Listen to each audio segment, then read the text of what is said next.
Welcome back to my channel. আশা করি তোমরা সবাই খুব ভালো আছো। যে যেখান থেকে ভিডিওটা দেখছো প্রত্যেককে জানাই একটা নতুন ভিডিওতে শুভেচ্ছা। আর আজকের ভিডিওটা শুরু করলাম প্রায় তখন সময় বাজে 6:40 এমন। তো আমাদের ঘরে তো জল, তোমরা কালকে ভিডিওতে দেখেছিলে, আমি বলেছিলাম যে মনে হয় আমাকে কেউ তাড়া করছে, দুপুরবেলা খেতে পর্যন্ত পারিনি শান্তিতে। তারপরের থেকে উধুম বৃষ্টি কমছে না, আর আমাদের ঘরের পরিস্থিতিও এরকমটাই হয়ে গেছে। তো সকাল সকাল ঘুম থেকে উঠে গেলাম। খুব সকালে ঘুম থেকে না উঠলেও হয়তো হয়, কেননা বৃষ্টি থাকলে বা ঘরে জল থাকলে আমাদের অনেকগুলো কাজ কিন্তু বাদ হয়ে যায়। আবার অনেকগুলো কাজকে আমি আগের দিন এগিয়ে রাখি, যেহেতু জল, সেই কারণে। এখানে দেখো, কালকে রাতে যে খাওয়া দাওয়া হয়েছে সেই বাসনগুলো আমার মাজা হয়ে গেছিলো। তো সেই বাসনগুলো আমি এখানে সমস্তটা গুছিয়ে রাখলাম। আর এই যে বালতিতে জল ছিল না, গামলায় জল ছিল না, মানে রাতে যে বাসন মাজা হয় তখন তো এই জলগুলো সব ব্যবহার করা হয়। তো তখন বৃষ্টিটা ছিল না, মানে অনবরত বৃষ্টি হয়েই যাচ্ছে। একটা সময় আমরা নিজেরাও ভেবেছিলাম যে বৃষ্টি কবে হবে, গরমে এত কষ্ট করছি, কিন্তু ভগবান এত বৃষ্টি দিচ্ছে আমাদের এখন আর ধরে রাখার মতো ক্ষমতা নেই। তো মনে হয় যে আকাশটা ফুটোই হয়ে গেছে। আর এই যে ডিউটি তো আছেই।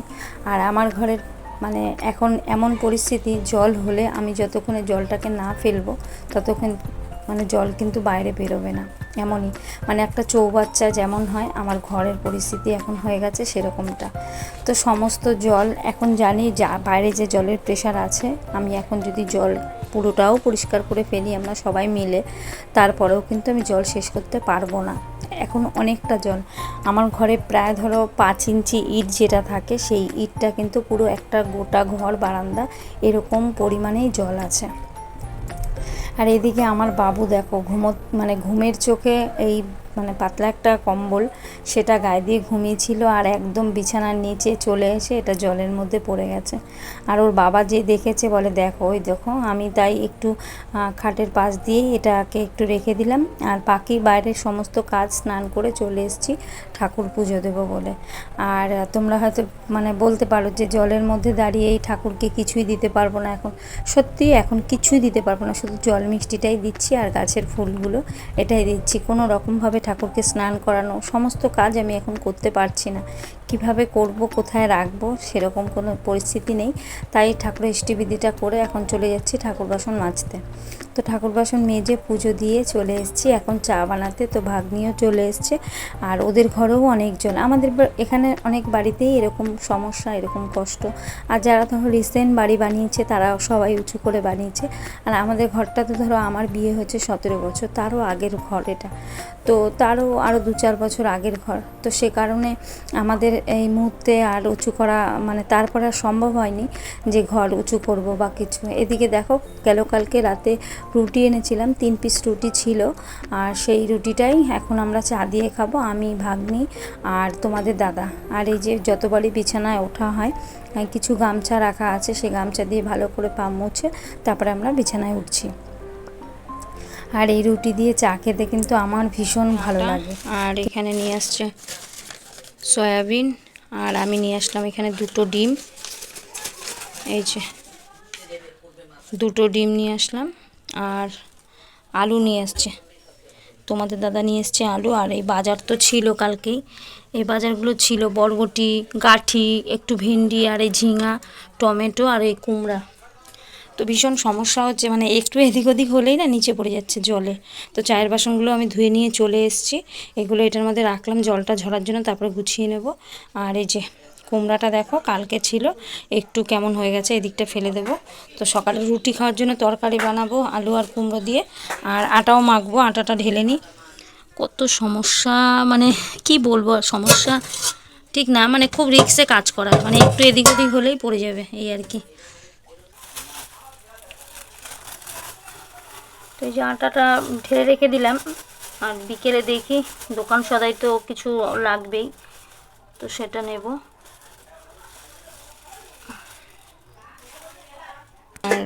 আর এর মধ্যে চলে গেল কারেন্ট, কি সমস্যা, অন্ধকার, ঘর তো পুরো অন্ধকার হয়ে গেছে। একটু আলু নিয়ে নিই, তরকারি বানাবো। হ্যাঁ আর রুটির তরকারিগুলো বানাবো। এখানে দেখো সবজি নিয়ে এসেছি, আলু আর কুমড়ো, আর এখানে বসেই কেটে নিচ্ছি। ওখানে বসেও মানে বসে না তো, দাঁড়িয়ে কাটতে হয় ওখানে, তাই এখানে চলে এসেছিলাম আমি সবজিটা কাটার জন্য।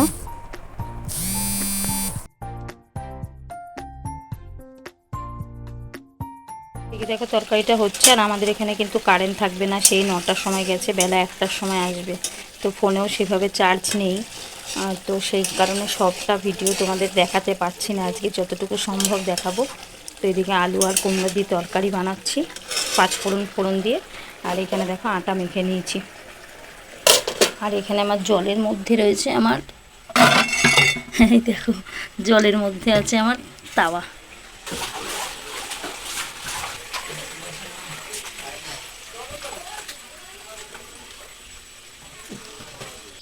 দেখো রুটিটা চেপে চেপে যে মানে ছাকি সেটা পড়ে গেল, মাত্র তুলতে গেলাম জাস্ট পড়ে গেল। এটা দিয়ে আর হবে না, এখন ধুতে হবে, অন্য কিছু নিতে হবে। আর আজকে রুটির জন্য তরকারি বানাচ্ছি, আলু কুমড়ো দেখতেই পেলে, আর বানাবো রুটি। আজকে আর পরোটা বা লুচি কিছু বানাচ্ছি না। আর দেখতেই পেলে কাপড়টা তো কীভাবে পড়ে গেছে, লাস্টে কী করলাম, একটা কাগজের টুকরো দিয়ে এইভাবে সেঁকে নিচ্ছি। পরে ভাবলাম যে অন্য কোনো কাপড় নিলেও হতো, তো যাই হোক কাজটাকে চালিয়ে দিলাম আজকে, মানে এখন এই বেলাটা এভাবেই।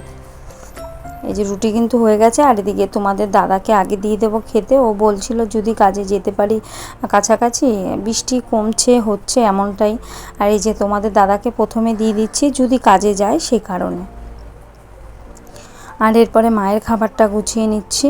আর মায়ের খাবারটা দিতে যাচ্ছি, তখন আবার মা বলল যে আমি মানে একঘেয়ে ঘরের মধ্যে আছে তো ভালোও লাগছে না, জলের জন্য তো কোথাও বেরোতেও পারছে না।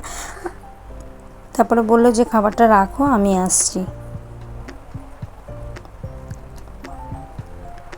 আর এই যে একটা ডিম সেদ্ধ দিয়ে দিয়েছি, তোমাদের দাদাকে দেব। আর যেহেতু সবার জ্বর আসছে, ওয়েদার খুব খারাপ, তো এগুলো যদি একটু খেয়ে শরীরটা গরম রাখা যায় এই আর কি। আর এদিকে এখন রান্না বসিয়ে দিচ্ছি। আর যে বাসনগুলো মেজে নিয়ে এসেছিলাম টিফিন খাওয়ার পরে, সেই বাসনগুলোকে আমি মুছে মুছে গুছিয়ে রাখছি। আর এখানে কেটে নিচ্ছি আলু, সয়াবিনের তরকারি বানাবো যে সেই আলু। আর তরকারিটা তো এখন করতে পারবো না মিক্সিতে, যেহেতু মশলা করতে পারবো না। আর এদিকে দেখো ডাল ফুটছে। আর আমার সকাল থেকে রাত পর্যন্ত সংসারের কাজ, আর এই ঘরে এই এতটা জল নিয়ে আমি যেভাবে কাজগুলো করি বা আমাদের জীবনটা যেভাবে আমরা কাটাই আমাদের সংসারের, আমরা 4 জন ফ্যামিলি, সেটাই তোমাদের সাথে শেয়ার করছি। ভালো লাগলে লাইক কমেন্ট শেয়ার করতে কিন্তু ভুলো না। আর যারা ইউটিউব থেকে দেখছো ভিডিওটা, প্লিজ আমার এই ছোট্ট পরিবারের পাশে থাকার অনুরোধ জানাচ্ছি তোমাদের। আর যারা ফেসবুক থেকে দেখছো তাদেরকে বলছি আমার চ্যানেলটা ফলো করো তোমরা, প্লিজ আমার পাশে থেকো একটু। এর মধ্যে রয়েছে প্রেশার কুকারগুলো, খেয়ালই করিনি, এগুলো বের করা হয়নি।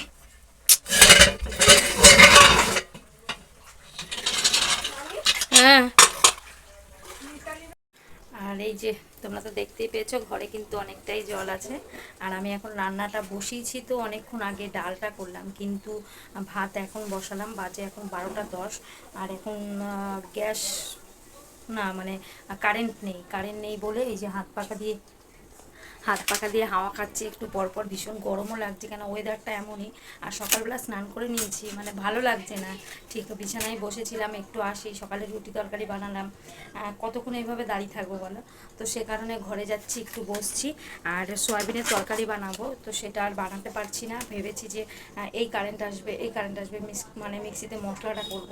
আর যেহেতু শিলটা আবার রাখতে গেলে ইটের ওপরে করে রাখতে হবে, আর প্রেশারটাও কিন্তু সেভাবে দেওয়া যায় না যদি না বসে ঠিক মতো কাজ করতে পারি। আর নিচে যেহেতু জল, সেভাবে বসে আমি কাজও করতে পারবো না। তো ভাবলাম যে সয়াবিন আলু এগুলো সব ভেজে রেখে দিই, আর কারেন্টটা আসলে আমি মিক্সিতে মশলাটা করে জাস্ট বসিয়ে দেবো। এই যে দেখো, এই যে বসিয়ে দিয়েছি, ভাত হচ্ছে একদিকে, আর একদিকে কিন্তু সয়াবিনের আলুটা ভাজবো আর সয়াবিনটা ভেজে নেব, দেখাচ্ছি তোমাদের। আর কার বাড়িতে এমন জল ঢোকে কমেন্ট করে জানিও, আমার মতো অনেকেরই হয়, তো কার কার হচ্ছে এমনটা সেটা কমেন্ট করে কিন্তু প্লিজ জানিও। আমাদের কিন্তু এরকমটাই মানে হয়। আর এর আগে যারা ভিডিওটা দেখেছো তারা তো জানোই। আর এখন আবারও সেই একই পরিস্থিতিতে চলে এসেছি, আর এভাবেই এখন কাটাতে হবে, কিছু করার নেই। দেখো এখানে এখন আলুগুলো ভেজে নিই। সয়াবিনের আলুগুলো ভেজে নেব। আর ভাতের মধ্যে একটু আলু সেদ্ধ দিয়ে দিয়েছি। মানে সয়াবিন আলুটা যদি ভাজা হয়ে যায় তাহলে কিন্তু একদম অল্প সময়ের মধ্যে সয়াবিনটা একটু বেশ কষা কষাভাবেই বানাবো, ঝোল তো করবো না, ডাল আছে যেহেতু। এই দেখাচ্ছি তোমাদের, ডালটা কিন্তু হয়ে গেছে। এই যে এখানে ঝিঙা দিয়ে আর কুমড়া দিয়ে কিন্তু ডালটা বানিয়েছি, এই যে দেখতেই পেয়েছিল তখন। আর এই যে সয়াবিনগুলো, আর এখানে ভাতে একটু আলু সেদ্ধ দিয়ে দিয়েছি। আর রান্নাঘরের আমার অবস্থাটা দেখো জাস্ট। আর তার মধ্যে নেই কারেন্ট, গেছে 9টার সময় কারেন্ট, 1টার সময় কারেন্ট আসবে। তো কারেন্ট আসলে আমি মিক্সিতে মশলাটা, কারেন্ট এসছে তারপরে কিন্তু রান্নাটা বসিয়েছি, তরকারিটা মশলাটার জন্য তো অপেক্ষায় ছিলাম। আর কারেন্ট এসছে প্রায় 1:30 বাজে। আর এই সয়াবিনটা তো বেশি ঝোল করব না।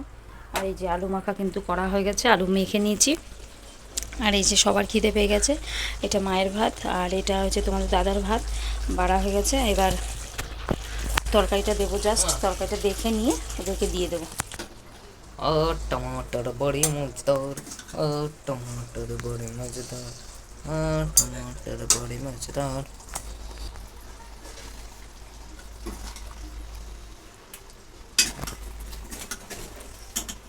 কাটে দিচ্ছ? এই যে মায়ের ঘরের খাবারটা দিয়ে আসি।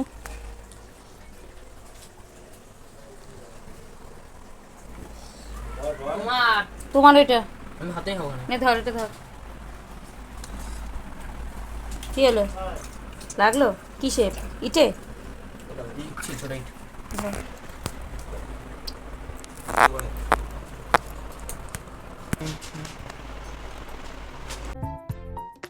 আর গেটটা প্রথমে খুলতেই পারছিলাম, তাই বাবু বলছিল আমি আসবো। আমি বললাম যে না থাক, তোকে আর আসতে লাগবে না, ওই ইটের উপরে দাঁড়িয়ে আছে, আর আমি খাবারটা দিয়ে আসি।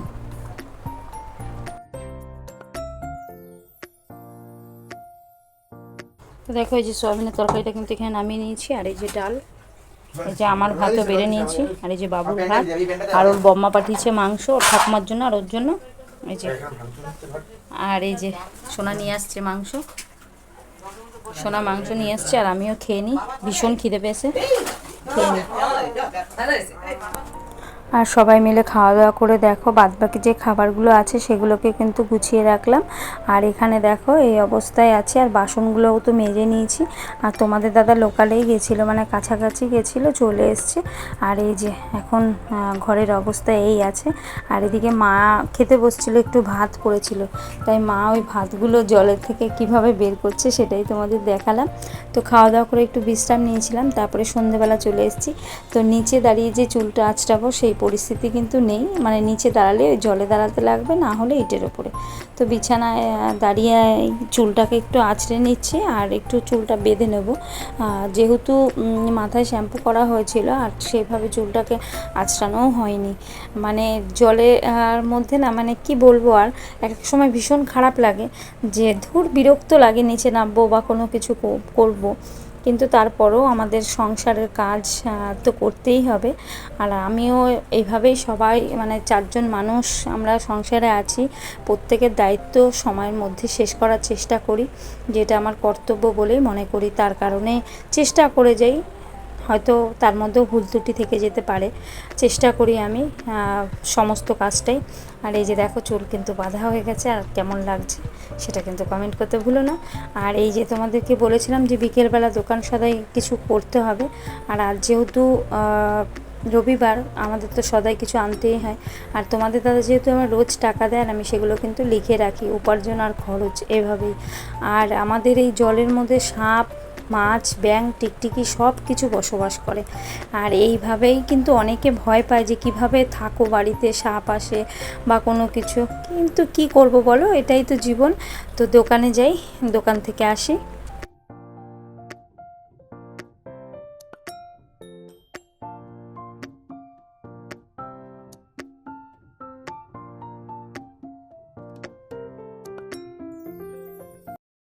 ওই দেখো, ওই দেখো সাপ, লাঠি লাঠি লাঠি লাঠি লাঠি, ওই দেখো সাপ। চিল্লা ঢুকলো তো, চুপ কর, তুই চুপ কর। লাঠি ঢুকলো চিল্লা দেবে। আরে লাঠি নেই, লাঠি নেই, এই সাপটা এইখানে ছিল। দেখো কি অবস্থা, ওই দেখো।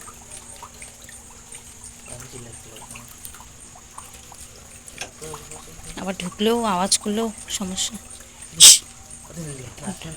থাক থাক, আর ঢুকিস না, ও বেরিয়ে যাবে, বেরিয়ে যাবে। গেট আটকানো হয়েছে। সাপ মাছ সবই আছে, এই নিয়েই বসবাস আমাদের। তো দোকানে যাই, কত জল, ঘর থেকে বেরালাম আর সাপ। এই যে দোকান, আমি দোকান সদাই নিয়ে নিই। আমি ঘর থেকে যখনই বেরালাম, আমাদের যে ড্রামটা তার উপরেই কিন্তু সাপটা জড়িয়ে আছে, মানে চারিদিকে জল, তো ওরাও ভাবে যে একটু ডাঙা হলে হয়তো ভালো লাগতো। যেই আমি গেটটা খুললাম আওয়াজ পেলো, আর তখনই মায়ের ঘরে যাচ্ছিল।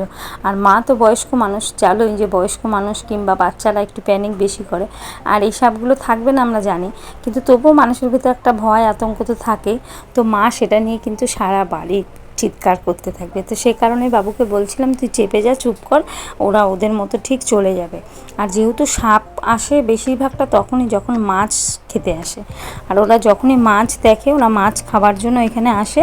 আর সেইভাবেই ওরা এই দেখো তেলটা ঢালতে গিয়ে তেলের ঢাকনাটা পড়ে গেল। বলি না যে যত সাবধানতার সাথে কাজ করি তারপরেও কিছু না কিছু ভুল হতেই থাকে।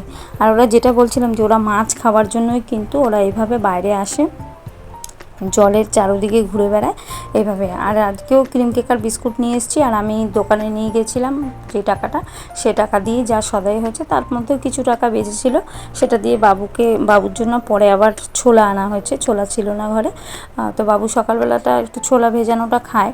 আগে খেতে চাইতো না, এখন খায়। আগে খেতে চাইতো না, আমি যদি ভিজিয়ে রাখতাম, আমি কিংবা ওর বাবা, ও কী করতো জানলা দিয়ে দিয়ে ফেলে দিত। আর এখন বুঝতে পেরেছে স্বাস্থ্যই সম্বল, বড় হচ্ছি বা কোনো কিছু, এখন নিজে থেকেই বলে ছোলা ভিজিয়েছ। তো এরপরে দেখো চলে এসেছি, রাতের খাওয়া দাওয়া সেরে সমস্ত কিছু করে এই যে বাসন মাজতে বসে গেছি। ওই যে বললাম জল থাকলে সমস্ত কাজটা যতটা পারি এগিয়ে রাখি, যাতে কোনো সমস্যা না হয় এঁঠো বাসনগুলো রাখতে বা কিছু করতে। এই জন্যই বাসনগুলো মেজে রাখছে। তোমাদের দাদা কিন্তু ঘরে বিছানায় আছে, ও বিছানাটাকে ঠিক করে নিচ্ছিল ঝেড়ে ঝুড়ে। আর তারপরে বৃষ্টি তো অনবরত একটু বাদে বাদেই হচ্ছে, তো যা হয় হোক, আর কিছু করার নেই, যেটা হওয়ার সেটা তো হবেই, আমাদের কারো কথাই চলবে না কোনো কিছু। তো এই যে বাসনগুলো মাজা মোটামুটি কমপ্লিট। এই যে, আর এখানে রান্নাঘরের লুকটা এখন এই অবস্থায় আছে। আর বাবুর জন্য একটু ছোলা ভিজিয়ে নিই, এই ছোলাটাই আনা হয়েছিল। তো আজকের ভিডিওটা এখানেই শেষ করলাম, আবারও দেখা হবে তোমাদের সাথে নেক্সট কোনো ভিডিওতে। তোমরা সবাই সুস্থ থেকো, ভালো থেকো। আজকের মতো টাটা। এখন সময় বাজে 11:15।